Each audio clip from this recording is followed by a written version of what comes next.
और पश्चिम, पूरब और उत्तर, दक्षिण चारों ओर फैल जाएगा। अभी तो याकूब का मैरिज भी नहीं हुआ है और परमेश्वर उसे बोल रहे हैं कि तेरे वंश को मैं पूर्व, पश्चिम, उत्तर, दक्षिण चारों दिशाओं में फैलाऊंगा। हालेलुया। और सुन, मैं तेरे संग हूँ और जहाँ कहीं तू जाए वहाँ तेरी रक्षा करूंगा और तुझे इस देश में लौटा ले आऊंगा। हालेलुया। और मैं अपने कहे हुए को जब तक पूरा ना कर लूं तब तक तुझको ना छोड़ूंगा। जैसे ही परमेश्वर आपके जीवन में कुछ भी प्रोफेसी देते हैं या आपके लाइफ में जो कुछ भी काम होता है, तो परमेश्वर बोलता है कि मैं अपने कहे हुए को जब तक पूरा ना कर लूं तब तक तुझको ना छोड़ूंगा। हालेलुया। जैसे कि परमेश्वर ने आपको बोला है कि मैं तुझे बेबी ब्लेसिंग दूंगा, प्रोफेसी हुई, आपके लिए प्रेयर हुई है, तो जब तक वो पूरा नहीं हो जाएगा तब तक परमेश्वर आपको छोड़ने वाला नहीं है। हालेलुया। परमेश्वर आपको परफेक्ट ब्लेसिंग देने जा रहा है। आमीन बोलेंगे चर्च। इतना याकूब सपने देख रहा है, तब याकूब जाग उठा और कहने लगा, निश्चय इस स्थान में यहोवा है और मैं इस बात को जानता था। हालेलुया। स्वप्न में परमेश्वर हमसे बातें करता है। परमेश्वर के बात करने का कई तरीका है। उससे वो सपने में वो हर एक व्यक्ति को बात करना चाहता है। हालेलुया। क्योंकि जब हम सोते हैं तो हमारा शरीर क्या करता है, रेस्ट में रहता है, विश्राम में रहता है, और दिन भर तो हम इधर उधर वो काम उससे बात करना, फिर उस खाना पीना, ऐसे फिर जॉब में जाना। लेकिन जब हम रात में सोते हैं तो परमेश्वर हमसे बातें करते हैं, जब हमारा बॉडी विश्राम में होता है, और उसी समय स्वप्न के माध्यम से परमेश्वर हमसे बातें करते हैं। हालेलुया। और परमेश्वर ने याकूब से भी बातें किया, और जब वो याकूब जाग उठा तब कहने लगा, निश्चय इस स्थान में यहोवा है और मैं इस बात को ना जानता था। इससे पहले याकूब का एनकाउंटर परमेश्वर के साथ नहीं हुआ था। हालेलुया। ये फर्स्ट था उसके लाइफ में, जब परमेश्वर ने उससे बातें किया और भय खाकर उसने कहा, यह स्थान क्या ही भयानक है। वो बोल रहा है कि ये तो बहुत भयानक स्थान है भाई, मैं कहाँ आ गया हूँ। यह तो परमेश्वर के भवन को छोड़ और कुछ नहीं हो सकता, वरन यह स्वर्ग का फाटक ही होगा। क्योंकि याकूब ने स्वप्न में देखा कि सीढ़ी लगा हुआ है और यहोवा उसमें उस ऊंचे स्थान में खड़े हुए हैं। हालेलुया।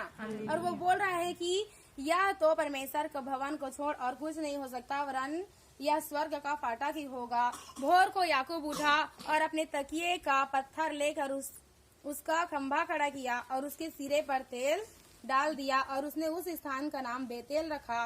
उस नगर का नाम पहले लूज था। हालेलुया। लेकिन बेतेल रखा, ईश्वर का भवन बना दिया उस जगह में। तब याकूब ने यह मन्नत मानी, यदि परमेश्वर मेरे संग रहकर इस यात्रा में मेरी रक्षा करे और मुझे खाने के लिए रोटी और पहनने के लिए कपड़ा दे और मैं अपने पिता के घर में कुशल क्षेम से लौट जाऊं, तो यहोवा मेरा परमेश्वर ठहरेगा और यह पत्थर जिसका मैंने खंभा खड़ा किया है परमेश्वर का भवन ठहरेगा, और जो कुछ तू मुझे दे उसका दशमांश मैं अवश्य ही तुझे दिया करूंगा। हालेलुया। इससे पहले याकूब ने कभी भी परमेश्वर से एनकाउंटर नहीं हुआ था और उसको पता नहीं था कि दशमांश क्या होता है, लेकिन वो मन्नत मांग रहा है। आप इस स्टोरी को पढ़ेंगे क्योंकि ये बहुत लंबा स्टोरी है, आप पढ़ेंगे आपको समझ आएगा। और वो अपने घर को छोड़कर अपने मामा के यहाँ जा रहे हैं रास्ते में। हालेलुया।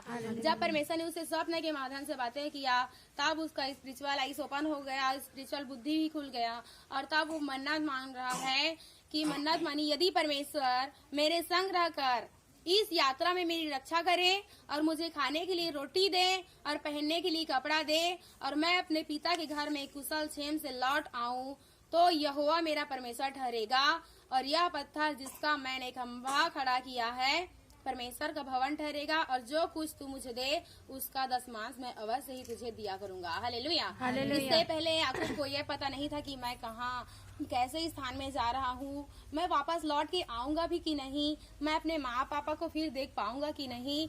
लेकिन उसने ये मन्नत मांगा कि प्रभु इस यात्रा में अगर तू मेरे साथ रहे, मेरी रक्षा करे, मुझे खाने के लिए रोटी दे, मुझे पहनने के लिए कपड़ा दे और मैं कुशल क्षेम से वापस लौट आऊं, तो जितना मैं कमाऊंगा परमेश्वर उसका 10वां हिस्सा मैं तुझे दूंगा। हालेलुया।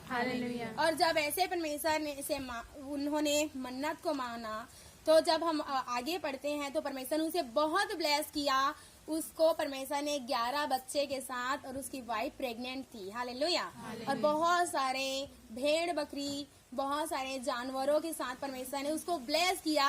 जब उसके मामा के घर से वो आ रहे थे तो इतना ज्यादा धन संपत्ति परमेश्वर ने उसे दिया था, पत्नी दिए थे, बहुत ही सुंदर बच्चे दिए थे परमेश्वर ने उन्हें।